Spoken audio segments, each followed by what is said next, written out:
Hi everyone, and welcome to a book review for a nonfiction read, and that is The 90s by Chuck Klosterman. So this one is all pretty much about the 90s, what led into the 90s, the 90s as a whole, and then kind of leading out of the 90s. A lot of things with this one. I did listen to the audiobook with this. It was narrated by the author, so by Chuck himself, as well as Dion Graham. I think Chuck did the majority of the narration, and I'm thinking that Dion did things like footnotes or inserts of other texts and stuff like that. 12 hours and 39 minutes is the length of the audiobook on one-time speed. So some of the things that come up, I'm going to kind of, it was kind of all over the place. So I'm going to tell you something that's included in this, and then if there's a word that pops up and how many times this word particular pops up. And so I'll kind of go back and forth.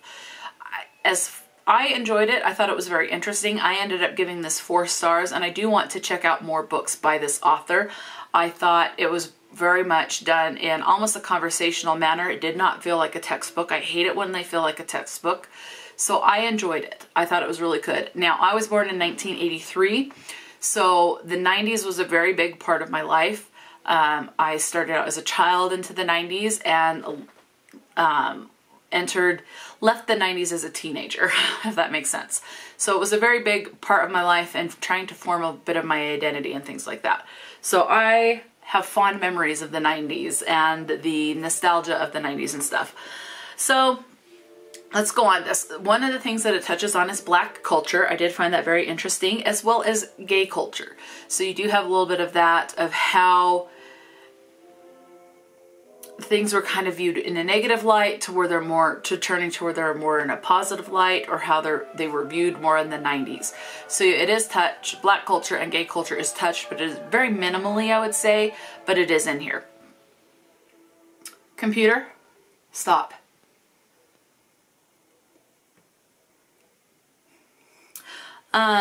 There are some words that do come up in this that some people would want to be aware of that I'm not used to being in a nonfiction, but it did pop up. For example, the word fuck came up 15 times in this book. Some of them were done as like taken from a direct quote from someone. The word God came up 4 times. Bitch once, slut once, shit 5 times, ass once, damn twice. The word Jesus came up twice, rape twice, suicide came up 8 times, and I will say a note here, there were times where it did become more descriptive, where the act of the suicide was described on page, so definitely be aware of that. The term sexual assault came up at least once, and sex abuse at least once. I want to say those actually came up more, but I lost track. So, yeah. A couple other things that came up. It talked about how big of an influence the movie The Matrix was. So there's a lot of talk about that. And in talking about The Matrix, they talked about how the directors of The Matrix are actually transgender. Now, I can't remember if they were out as transgender when they were doing the movie, or if they have since transitioned from male to female or female to male. I don't remember, or whatever their orientation is, but the directors of The Matrix are transgender. Titanic was talked about. I remember when that movie came out, I saw it at least 2 or 3 times in the theater, and it was very interesting for having it talk about the influence of the movie Titanic and the mania around it, and remembering myself what I thought when I watched it. I was in junior high when that came out, and I loved the suspense of the ship sinking, and I mean the romance between Kate Winslet's character and Leonardo DiCaprio's character, it was okay. I was more for the suspense of the iceberg and the terror and of that part of the ship sinking. Speaking of the Titanic, it does talk a lot about Leonardo DiCaprio as well. We'll get into that one just a little bit more. It did compare the craze for Leonardo DiCaprio versus like Jonathan Taylor Thomas. Jonathan Taylor Thomas was one that I was more interested in over Leonardo DiCaprio. But people would watch a movie just because it's Leonardo DiCaprio. I don't think that's any different compared to today. For example, if I see that a movie was directed by Tim Burton, I'm going to watch it. Or if Johnny Depp is in it, I'm going to watch it. Maggie Smith, I'm going to want to watch it. Reese Witherspoon, same thing. So, kind of talked about that. There was talk about what made Gen X Gen X. Why is it called Generation X? One of the biggest bands that influenced Generation X or came from that time period was, I don't remember if it's the name of the band or their song, but it's Nirvana. For those of you who know, you know. I never got into that. That was definitely not my thing. It also talked quite a bit about the Gulf War, so there was a lot of political stuff in this as well. For example, there was talk about the Bush administration versus Clinton versus Perot. I'm probably saying that right, but it's like, what was Bush doing or thinking compared to Clinton versus this other candidate? You have talk of the 1993 World Trade Center bombing, which I was, when that happened, I believe I was 9. I don't remember anything about that. I just don't. I was 9. So, but it also compared the outcry or the outrage of that and the impact of that and compared it to the impact of 9/11. So of September 11th of 2001, the attack on the World Trade Centers and all of that. That I remember. I was a senior in high school, and so to relive that day was very interesting. The word hoe came up once. There was also talk about how there was this clear phase. As you can see from the cover, this phone is clear. There were jelly shoes that were clear. There were clear backpacks, clear makeup pouches. I remember that clear phase. I remember drinks coming out that were clear that normally had color. For example, there was a clear Pepsi. I think there was a clear Coke. Do I remember the names of those? No. Do they make them now? No. Clear was a huge craze in the 90s. I remember I liked the clear stuff, like the clear telephone and things, because I liked being able to see into the item and see the inner workings and the mechanisms, stuff like that. So I really liked it. Although that stuff was a bit more expensive because it was more of the current phase going on. There was talk about how music really influenced people's lives, of like the debate of music from, and I remember this, there's this gothic, oh man, I had a cousin that was really into Marilyn Manson. I had a cousin that was really into his music. And there was a lot of talk about how music like that, or from singers like Marilyn Manson, how that would influence people to become mass shooters or commit suicide, become addicted to drugs, arson, murder, etc. How that dark music would influence people's lives. And the debate about how, no, there's other factors than just the music, because there are people that would listen to the music that never did that stuff. So there's other factors. You can't say it's just the music that pushed someone into suicide, that pushed someone into drugs, or anything like that. So there's a lot of talk about that. It does touch on excessive police force, and how people started to really view that. That was interesting. One thing to be aware of, the N word, and like November, does come up. In the audiobook, it literally says N word, but in this book, it is spelled out. Now, do be aware, with the N word, it is a direct quote from someone, so it is spelled out because it is something that is said by, I believe, a black rapper, and so it is spelled out word for word, letter for letter in this, okay? You have talk about group suicide, and that's in reference to, there was this cult where they thought something was going to happen, and so they did a mass suicide, things like that. I do remember that very vaguely. Cloning comes up, cloning about the sheep, and then if it's ethical to even do cloning, and then there's a lot of questions of if we should even try to delve into cloning a human. I remember that being a huge topic. The F word comes up, and when I say it as the F word, it's a word I will not ever say, and that's the F word that has been used as a derogatory negative word for someone that is gay. I remember that word being used plenty of times and hearing it a lot in the 90s. So that word does come up in here at least the one time. Another thing that came up that was really interesting is it talked about how the term queer came to mean what it now means today. So that was interesting to see that revolution, because several decades ago queer was used more as like an oddity, something that was strange and stuff. But now we know that queer, it is used more in reference to the LGBT community, as someone saying that they are queer, that they're sexually different, I think is the word that's used, that they're not straight type of a thing.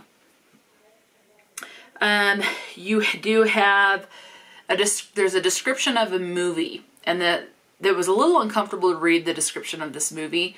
So this is definitely a movie I don't think I'll ever seek out. I don't remember the name of the movie, but the movie dealt with a lot of kids to teenage age drinking, having sex, doing drugs.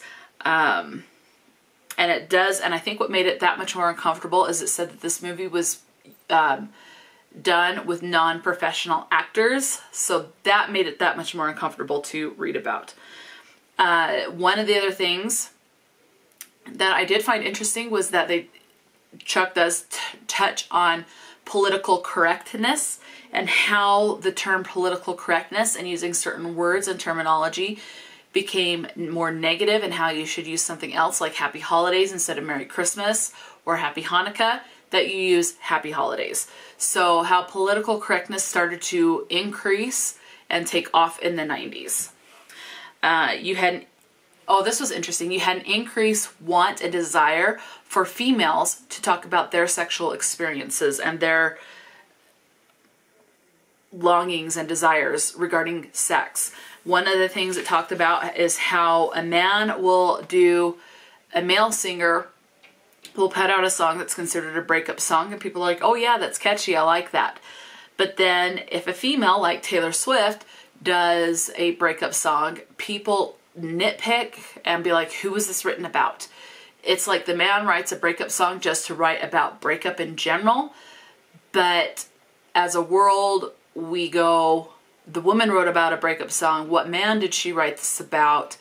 And is it done in a vindictive way, or is she wanting to profit off of a previous relationship and things like that? And I do see that with Taylor Swift's music now. But that's with any female artist that puts out a breakup song. People just go nuts. So that was interesting, because I do see that even now, even today. I think in the 90s, I'm sure it was done, but I did not pay much attention to it at that point. I just didn't care. A couple of other things that come up is you do have the phrase oral sex that comes up at least twice, blowjob once, and wet dream once. There's a lot of talk about video stores versus something like the streaming services that we have, like Netflix. I remember when Blockbuster was really big. So there is talk about how Blockbuster could have bought Netflix but didn't, about returning the videotapes and the whole Be Kind Rewind, all of that fun stuff. There is a lot of sports talk too. So it did, and I liked sports, but I was always afraid.